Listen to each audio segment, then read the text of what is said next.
Dari Utsman ibn Affan berkata, aku mendengar Nabi SAW bersabda, sesiapa yang membaca Bismillahilladzi la yadurru ma'asmihi syai'un fil ardi wala fis sama' wa huwas sami'ul alim, yang bermaksud dengan nama Allah yang dengan namanya tidak ada sesuatu pun yang dapat memberikan kemudaratan di bumi maupun di langit. Dialah yang maha mendengar lagi maha mengetahui. Sebanyak 3 kali, maka dia tidak akan ditimpa bala yang datang secara tiba-tiba sehingga subuh. Dan barang siapa yang membacanya ketika subuh sebanyak 3 kali, maka dia tidak akan ditimpa bala secara tiba-tiba sehingga petang, iaitu malam. Hadis rawahu Abu Dawud menurut Syekh Syu'ib Al-Arnud. Hadis ini adalah hasan. Bismillahirrahmanirrahim. Qala rabbi shrah li sadri wa yassir li amri wahlul 'uqdatam min lisani yafqahu qawli. Assalamualaikum warahmatullahi wabarakatuh dan salam sejahtera. Raja berdaulat, rakyat berilmu, negeri sejahtera, Perlis maju, satu haluan sehaluan. Alhamdulillah, bersyukur kita kehadrat Ilahi kerana dengan izinnya dapat kita bertemu dalam tuition online Perlis Mengaji yang dikuasakan oleh Maib dan Jaid dengan kerjasama Kerajaan Negeri Perlis dan JPN Perlis.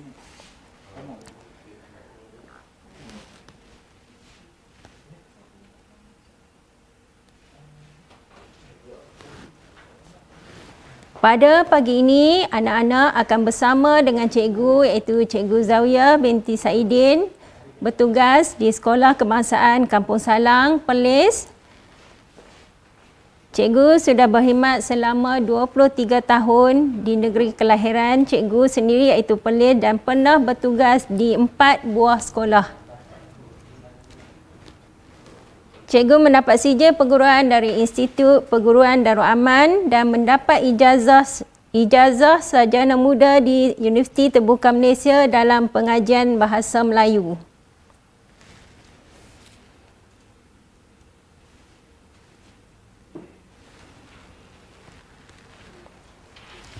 Baiklah, sebelum kita teruskan pengajaran kita hari ini, sedikit renungan atau peringatan untuk santapan jiwa anak-anak yang cikgu kasihi.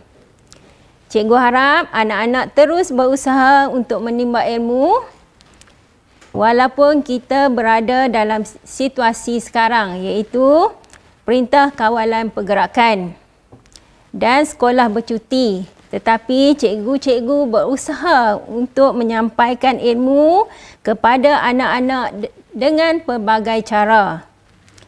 Jadi peringatan untuk anak-anak yang cikgu sayangi, jangan berhenti belajar.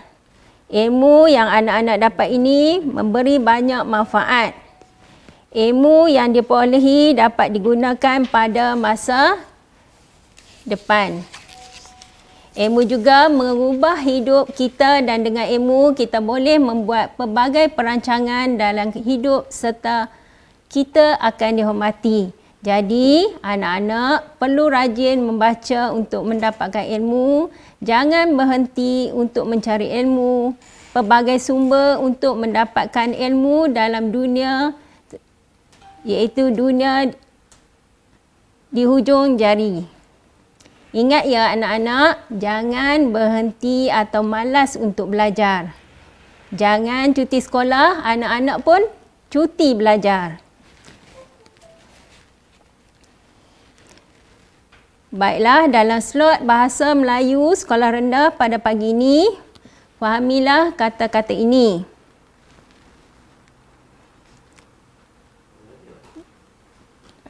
Kita lihat, kita lupa.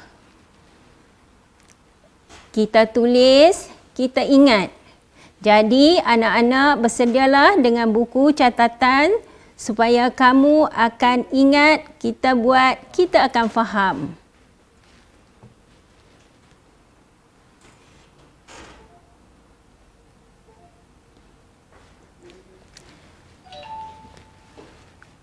Baiklah, dalam slot bahasa Melayu kali ini, cikgu akan beri penekanan tentang penggunaan tanda baca dan penguasaan tata bahasa, iaitu golongan kata. Cikgu akan fokus kata nama. Baiklah anak-anak, mengapa cikgu mulakan pengajaran pada hari ini dengan penggunaan tanda baca?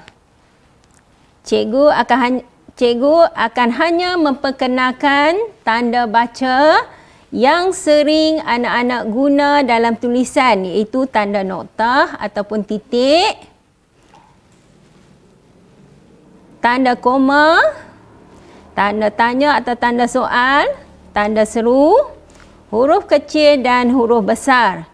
Ini merupakan tanda baca yang anak-anak perlu faham penggunaannya dan akan digunakan semasa menulis karangan, ulasan atau membina ayat.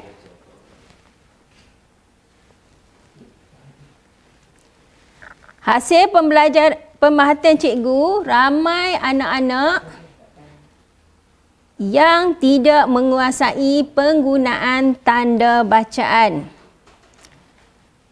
terutamanya penggunaan huruf kecil dan huruf besar. Ini akan menyebabkan pembaca sukar untuk memahami teks atau tulisan tersebut.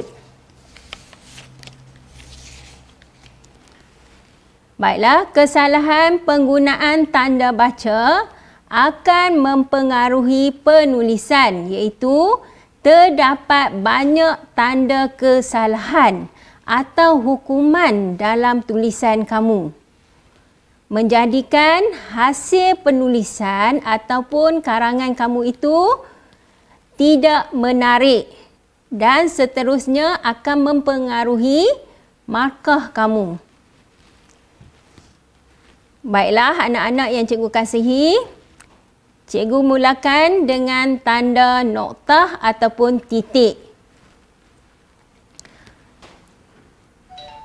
Tanda noktah digunakan untuk memberitahu sesuatu ayat itu sudah berakhir atau telah lengkap dan perlu berhenti.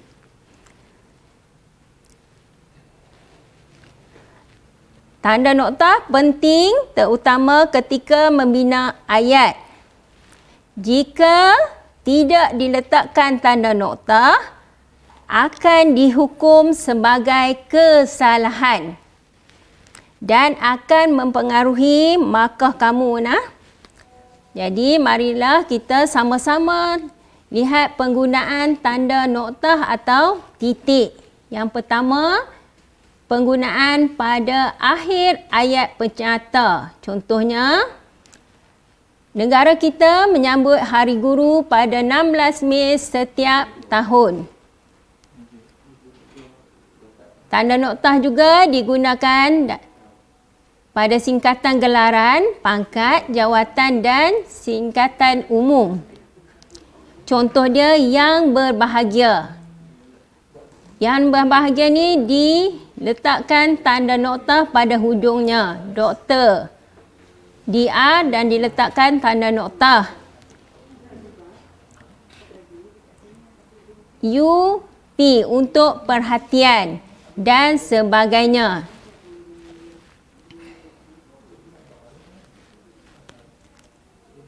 Ini sebagai peringatan anak-anak, singkatan sapaan atau rujukan hormat, jawatan dan pingat yang lebih daripada satu perkataan tidak menggunakan noktah dan ditulis dengan huruf besar. Contohnya YAB yang amat berhormat.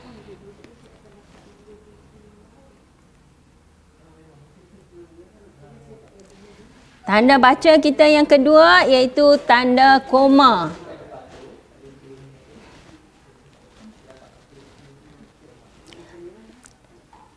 Tanda koma berfungsi untuk menunjukkan perberhentian sementara, iaitu perberhentian bacaan seketika untuk membezakan atau mengasingkan kata demi kata atau frasa demi frasa yang terdapat dalam keseluruhan ayat yang dibaca.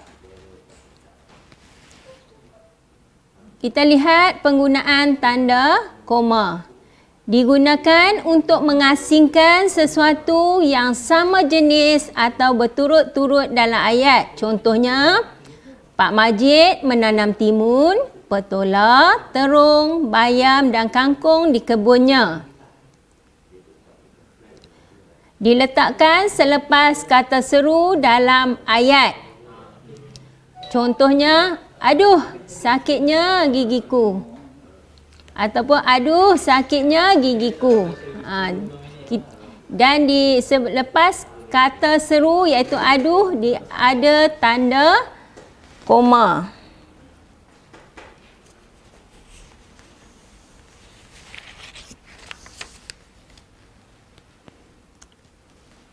Diguna sebelum tanda pembuka kata dan penutup kata. Contohnya, kata ayah. Ada tanda koma selepas perkataan ayah. Saya hendak minum teh halia. Tolong ambilkan baju di dalam almari, kata kakak kepada adik. Selepas almari ada tanda koma, iaitu selepas tanda penutup kata.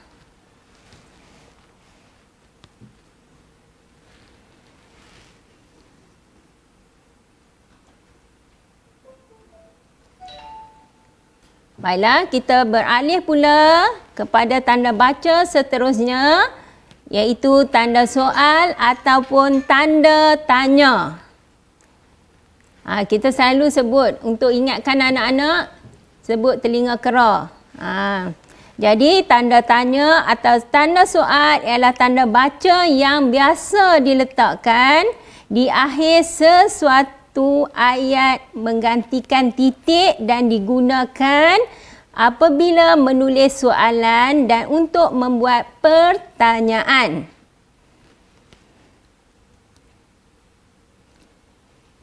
Digunakan pada akhir ayat tanya. Contoh ayat tanya, berapakah, itu merupakan kata tanya. Berapakah harga beg ini? Tanya Nur Aizah. Ada tanda soal. Dia tak letak tanda noktah di situ. Dia terletak tanda soal. Sebab sebelum tu ada kata soal iaitu berapa. Ayat yang kedua, siapa pula yang menelefon malam-malam ini? Rungut ibu. Siapa? Merupakan kata soal. Jadi ada tanda tanya ataupun tanda soal di hujung ayat tersebut.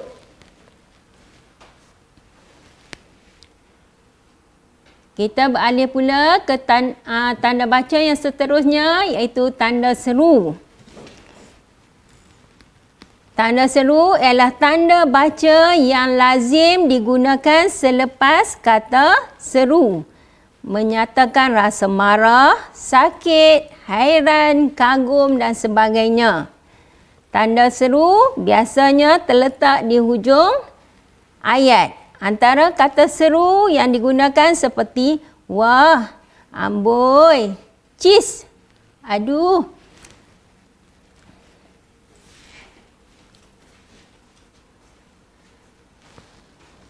Contoh ayat menunjukkan kagum, iaitu wah, besarnya rumah kamu. Menunjukkan marah. Cis, pergi kamu dari sini. Dan ini, kamu sudah makan. Ni menunjukkan kamu, apa ni? Kamu sudah makan. Okey, kita teruskan lagi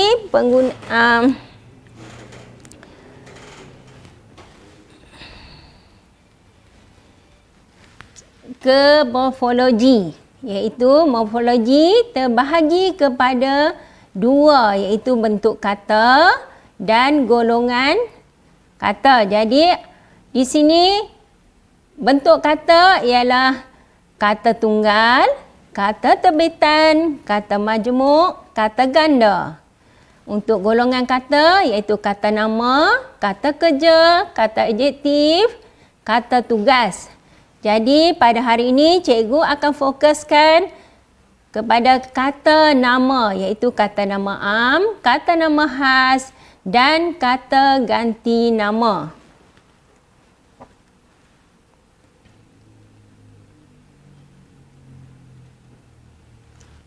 Kata nama. Kata nama terbahagi kepada dua, iaitu kata nama am dan kata nama khas.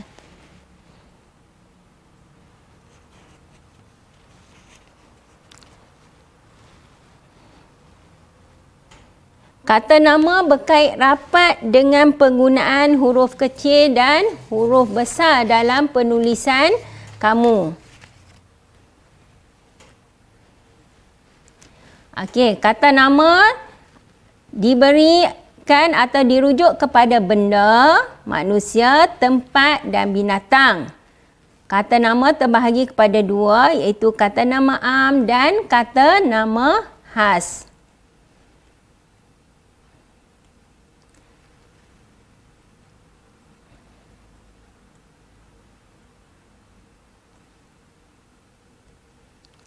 Kita mulakan dengan kata nama am. Kata nama am juga terbahagi kepada dua, iaitu benda hidup dan juga benda tidak hidup. Benda hidup ialah benda yang bernyawa, hidup dan membesar. Contoh yang diberi: doktor, ayam, pokok, ibu, murid, cikgu. Benda tidak hidup: kereta, sekolah, kerusi, laut, jam dan senyuman. Okey, perkataan ini untuk kata nama am akan ditulis dengan huruf kecil pada pangkal kata kecuali pada awal ayat.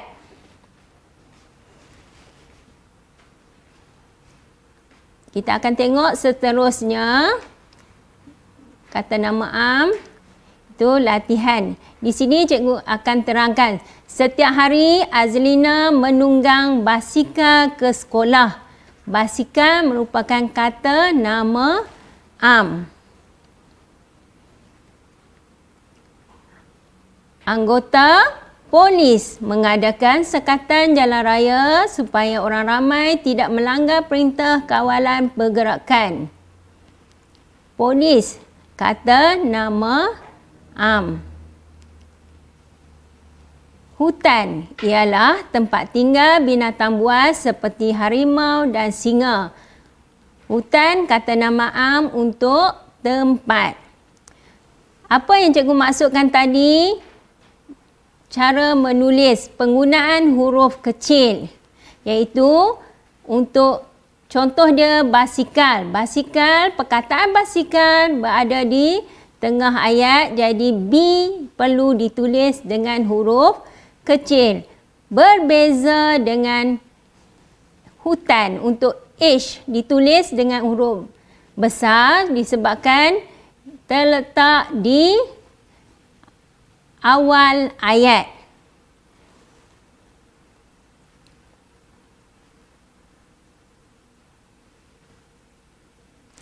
Okey, kita teruskan lagi dengan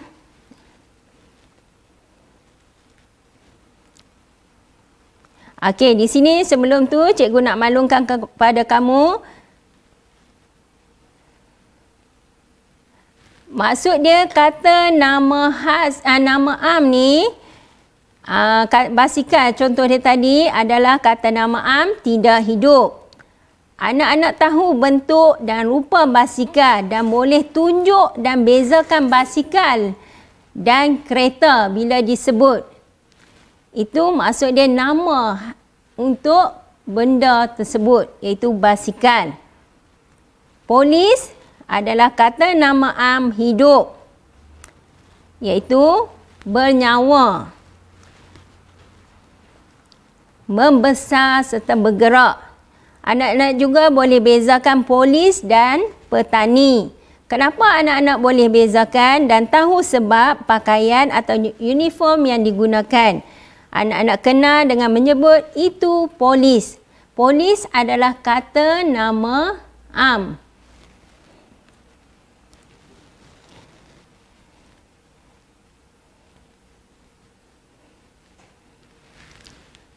Okey, kita teruskan dengan kata nama khas. Kata nama khas iaitu terbahagi kepada dua juga, iaitu benda hidup dan benda tidak hidup.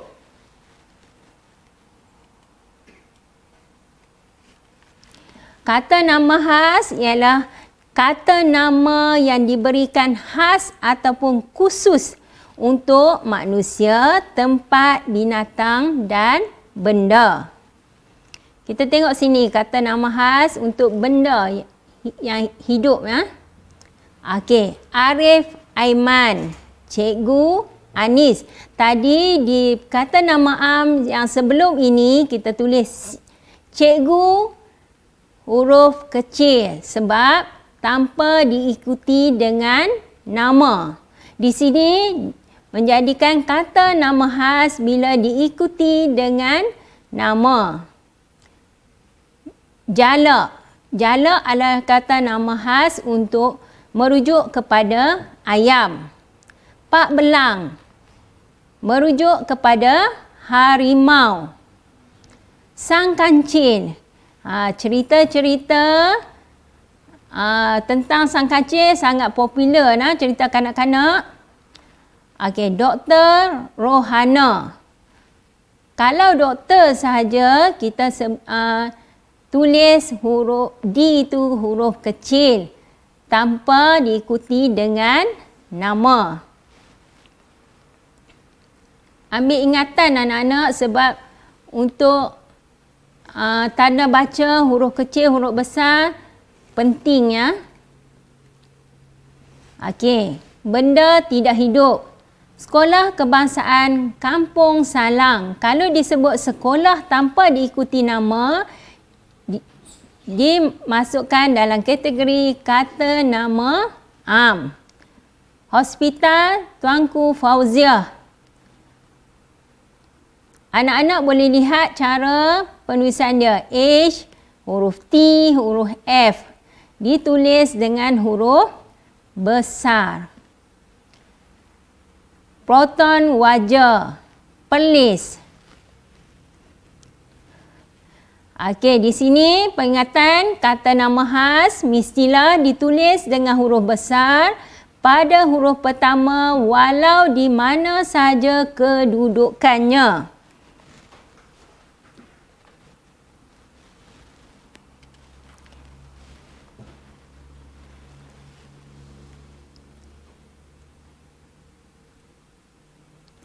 Kita tengok di sini. Perlawanan bola sepak persahabatan itu akan dilangsungkan di Stadium Utama Kangar. S ditulis huruf besar, U huruf besar dan K pun huruf besar walaupun berada di akhir ayat. Sebab ini adalah kata nama khas. Seterusnya yang kedua, contoh yang kedua. Sang Kancil merujuk kepada haiwan. Tapi ini khas untuk pelanduk. Sang Kancil ni merupakan sangat popular dalam cerita kanak-kanak. Digambarkan, Sang Kancil digambarkan sebagai haiwan yang bijak dalam cerita binatang. Selalu kita dengar cerita, kita disajikan dengan cerita-cerita tentang kepintaran sang kancil. Ayah membeli Proton Saga, kereta pertama buatan Malaysia. Diletakkan nama. Jadi, perlu ditulis dengan huruf besar pada perkataan pertama P dan S. Okey, tengok lagi contoh. Watak lurus bendul. Pak Pandir amat terkenal dalam cerita jenaka pada masa dahulu. Jadi di sini kita tengok maksud cikgu S. Nampak S tu perlu ditulis dengan huruf besar. U, K. Semua huruf besar. Di perkataan yang pertama. Huruf yang pertama di setiap perkataan.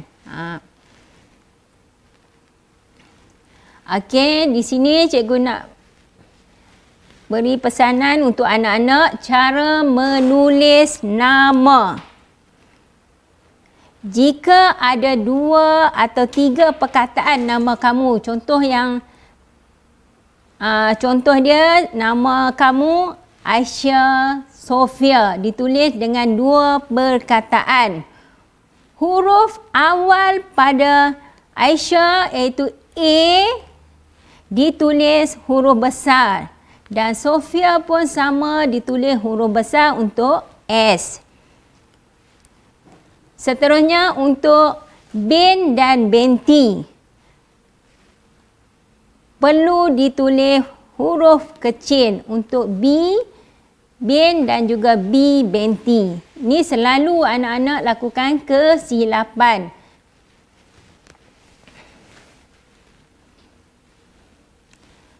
Untuk mengetahui sesuatu itu kata nama am atau kata nama khas mudah saja. Di sini cikgu bawa situasi untuk kamu.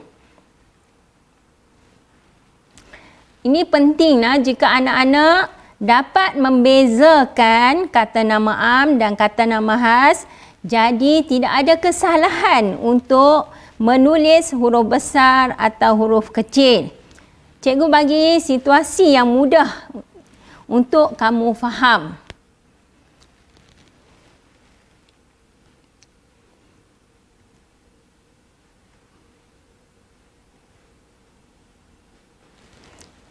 Contoh dia, kamu pergi ke kedai buku. Banyak buku di situ yang kamu nampak. Tetapi kalau kamu hanya minta buku, jadi dia menjadikan kata nama am. Jika kamu sebut contohnya, saya nak membeli